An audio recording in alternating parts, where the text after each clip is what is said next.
Samantala, fruitful to 2025, yan ang goal ni Sparkle star Andrea Torres. After spending the holidays with her family, ready na raw siya sa kanyang TV comeback. Yan ang unang chika ni Nelson Canlas.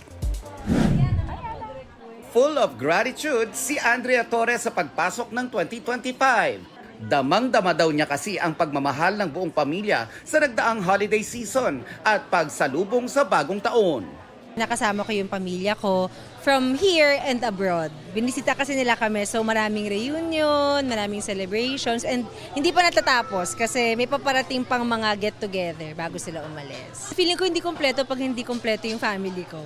Nakiparty si Andrea kasama ang fans. Nakakatuwa kasi from nag-aaral to nakita mo na natupad na yung mga pangarap, yung parang ano na kami, family na talaga eh.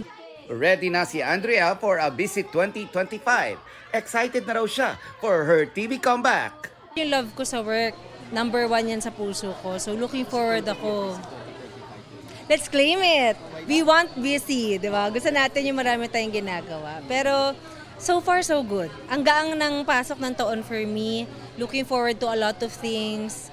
And feeling ko magiging fruitful tong taong to. Ito ang unang balita, Nelson Canlas para sa GMA Integrated News. Gusto mo bang mauna sa mga balita?